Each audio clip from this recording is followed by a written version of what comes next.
Before a bloody Tuesday at Ohio State, you got to have a tight-lipped Tuesday press conference.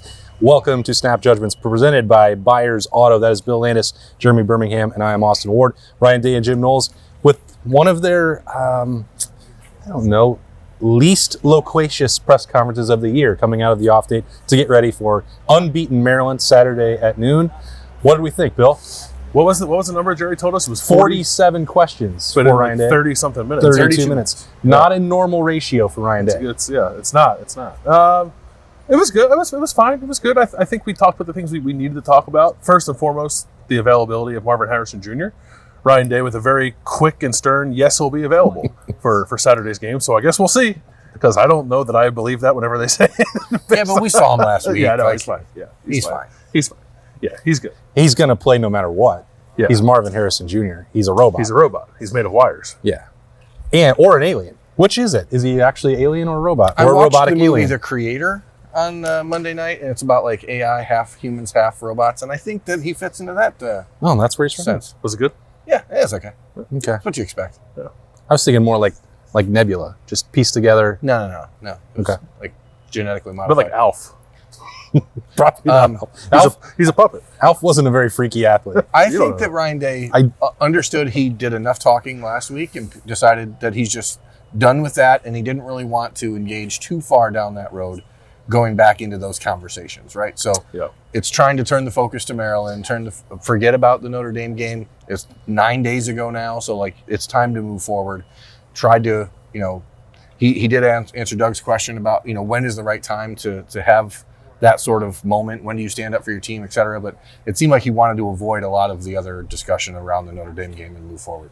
Well, he rarely didn't get asked about it that Yeah. much. I mean, there were 2 questions about it. I think that most people expected it was already done. I think Doug's question was more forward-looking, which I appreciate. It was like, we've talked about that. Does this mean now that he's got it off of his chest, like that maybe he can make a clean break and Ohio State and Ryan Day can get back to just being themselves and not worrying about how people evaluate them? And I think that's where I tend to think that the turning point has come. Like there's nothing else he can ever say about it beyond what he did at South Bend. So like, it shouldn't be a talking point anymore.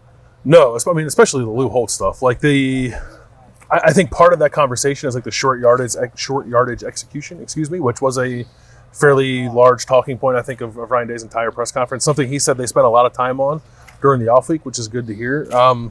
As specifically about the quarterback sneak, it was the first question actually of the press conference, and I don't know. I kind of got from that like they're maybe going to try it. It's in their arsenal. He said they haven't done it yet. I've gone back and looked at it. Since he's been here, they ran it 9 times with Justin Fields. They've run it 6 times since then, which is way more than I thought, because I thought it was 0. CJ ran it 4 times, Okay. or I guess it's 5 times.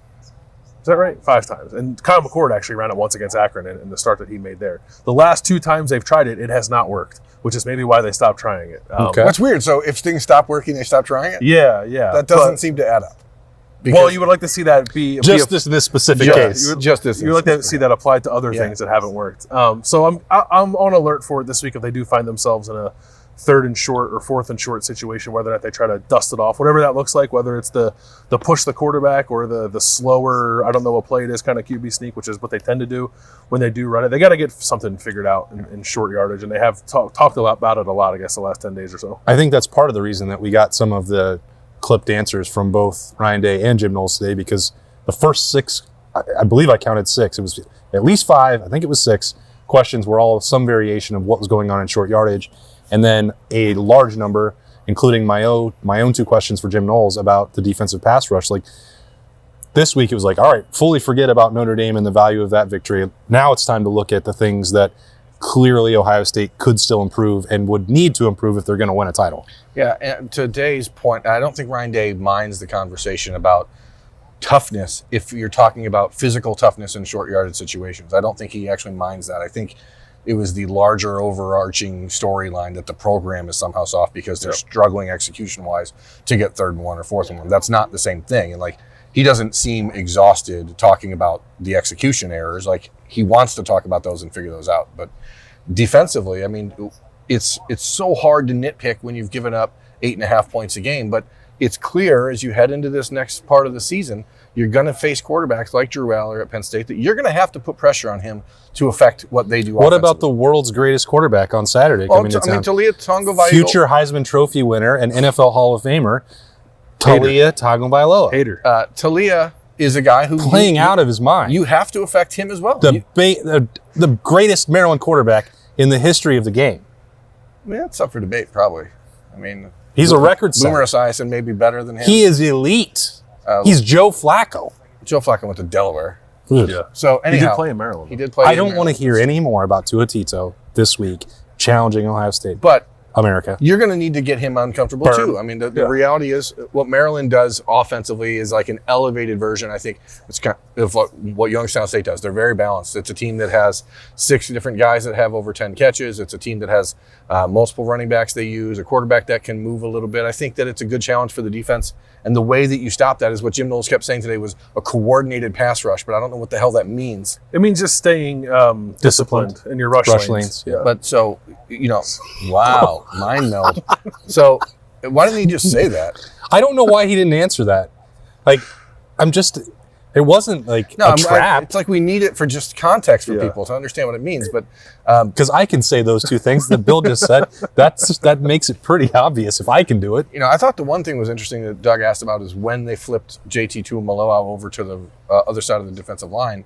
And that answer was sort of like, well, Larry does what Larry does. And it's like, you're the defensive coordinator. Don't you have some input? If that works better, like, why not put your best player against the worst offensive lineman instead of... It's the exact same conversation about Ohio State always running it on 3rd and 1 and 4th and 1. Like, why are you making this harder for yourself if you can do this one thing to make it easier? Football's easy. I don't know. It's so simple. That's what I've always said. Yeah, I don't. That was an interesting answer. We get like 3 of those a year. It's like, whoa, Larry's doing his thing with the defensive lineman. It's like, great. The thing wasn't working until you made the switch, which I'm assuming probably came from Jim Knowles. Like, hey, can you put him over there on the guy who's a worse offensive tackle? But I also think that, and Jim Knowles is normally very good at this with, explaining things to an audience that, is not on his doctorate level of defense. And like, you can't just say, he had said it at least 4 times, coordinated pass rush. Like if that's the big emphasis this week, that begs 2 things. 1, what exactly does that mean in your defensive system? But 2, does that mean that you haven't been that through the first 4 games? And he may not feel that way, but the way he answered it didn't really tell you one way or the other how he feels. And I stand by this. I've looked at it a lot to try and figure out, is the pass rush situation a problem or not? Because just looking at sacks is not going to tell you the whole picture. Yep. He said, you want more sacks. Having 5, only one team in the Big Ten has fewer than Ohio State at this point. Like, that's not good. That's not what you're looking for. You should be getting more than that by accident. 100%. A quarterback should trip. Like, that's a sack. Yeah. But then you look at the adjusted pass rate number. It's like, well, they did better than most teams against Notre Dame. Okay, good. But if you're not getting home in those situations, the score is low. Like, you can pick any number you want to try and form any narrative you want about Ohio State's pass rush. And so I don't know. I just feel like against an elite standout Heisman Trophy candidate like Talia Tagovailoa, you're going to have to get to him and force pressure. I'm trying to wrap I'm not trying to criticize a defense that's giving up 8.5 points a game and has looked leaps and bounds better than it did the last 2 years. But when you hear the defensive coordinator say, when I was younger, I think I liked sacks more and plays with plays with bigger plays with more yardage lost, etc. Like, you still want to have negative plays, right? Like, that's still good. I think his point is that when he was younger and had a talent disadvantage in almost every game he was coaching in, he was willing to sell out more to get those things. Which I get, but like, if you sit there and say, as long as we get to 3rd and 4th down and win them, like, it's easier to. It goes to the same point with rotating defensive linemen a year ago. It's easier to win 3rd and 4th down if they have to go further. Right? So, Notre Dame did a great job on 3rd down against Ohio State because they were always in 3rd and 2 and they could do whatever they wanted. If you make them 3rd and 9, it's a whole lot easier to defend. So why not? Unless you're defending Ohio State, which is like infinitely better in 3rd and 7 to 9 than it is in 3rd and 1 to 3. They live in like upside down world. Like, that's not normal. But it's sound logic, I think, against almost everybody else. But I do like, maybe we'll see them blitz a little more on 1st and 2nd down. Like they're not blitzing very much on 3rd down, which I think is what got them in trouble a lot last year. But I think it's probably a good way of doing business. I don't know. I'm in the camp of like, they're getting teams off the field. They're not giving up touchdowns. What is there to really criticize? I think they're doing an okay job of affecting quarterbacks. I thought we did see a fairly coordinated pass rush against Sam Hartman. Like, they didn't sack him enough. Maybe they didn't even hit him enough, but they also didn't give him escape hatches to extend plays and do the kinds of things that I think he wants to do, where he actually hurts teams. Like Duke. Like Duke. Yeah. Duke got after him, but Duke also blitzed a lot. And then it killed him. I had a dog named Duke. And then it killed him. He was the best dog I've ever had. Yeah. It's like 140-pound dog. He was a beast. What's the best way to pay tribute to a dead dog? Just to talk about him like once every 30 years or so. Yeah. Like I've just done. Rest in peace, Duke. He was a great dog. Shout out to Duke. I don't know what I was going to say. Sam Hartman got pressured, but also got out of the game But Duke and got won to the him. game. They got to him, but they lost. Yeah. And I think maybe if I keep talking about it, it'll spark your brain.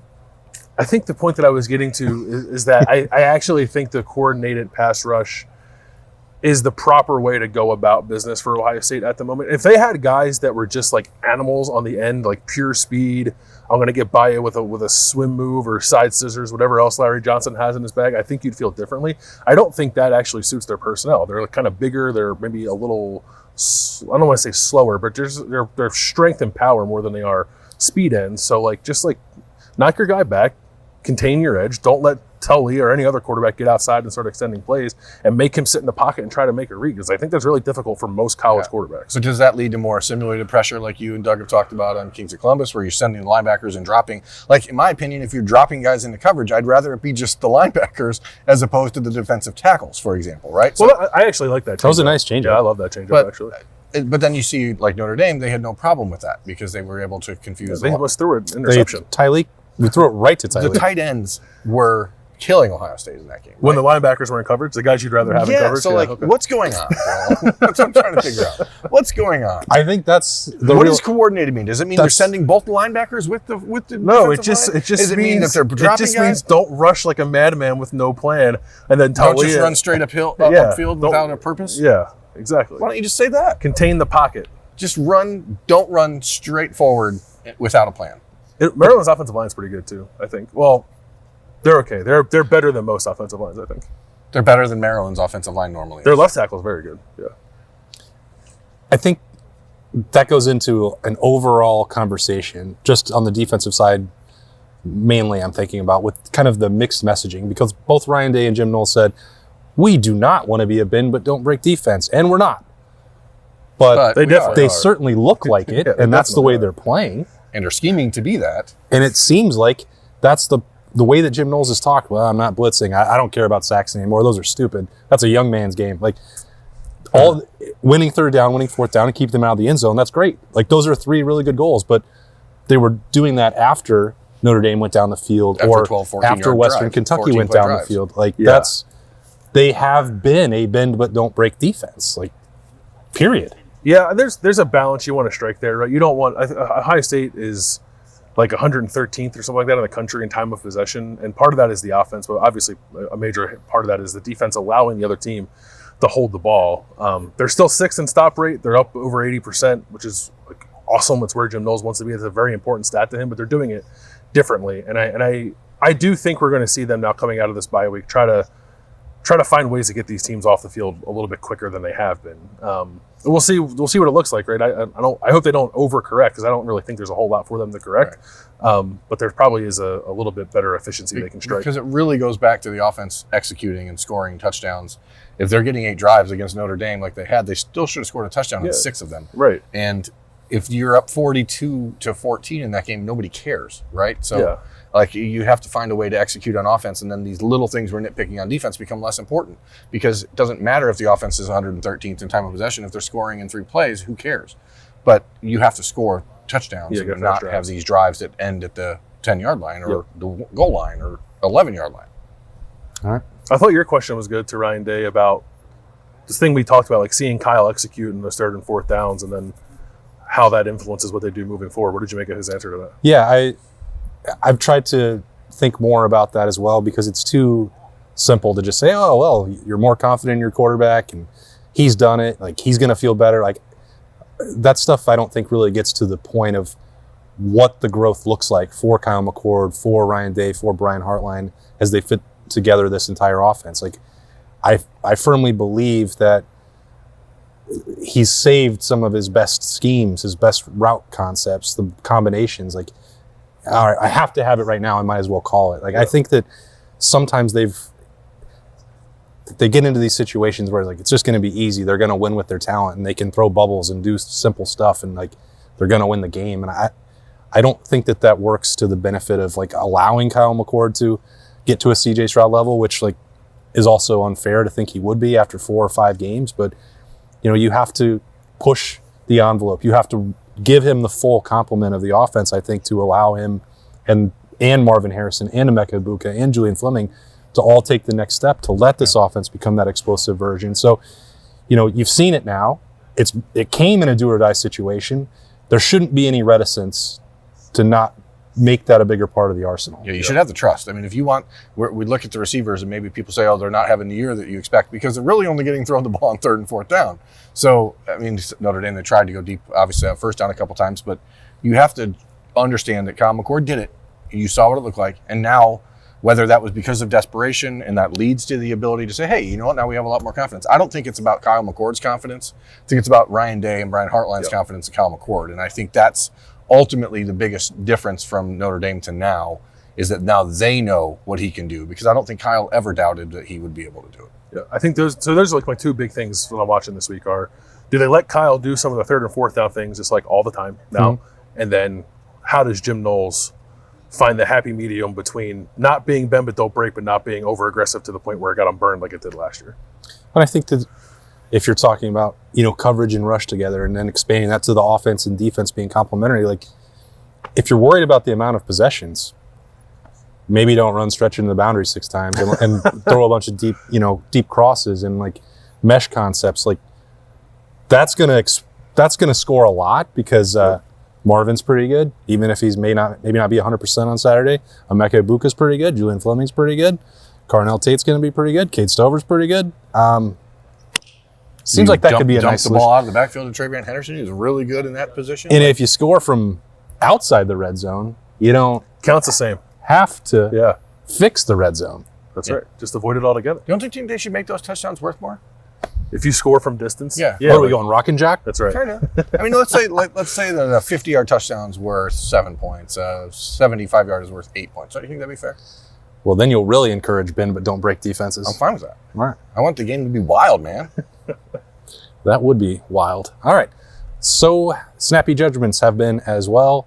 Snappy Jays. What? Mind. I don't Snappy judgments. We've got broken brains just over here. Crushed it over here trying to process all the information on a Tuesday in the Woody Hayes Athletic Center. Thanks to Byers Auto for bringing this to you, and thanks for watching. He's Bill. That's Berm. I'm Austin. We'll talk to you later.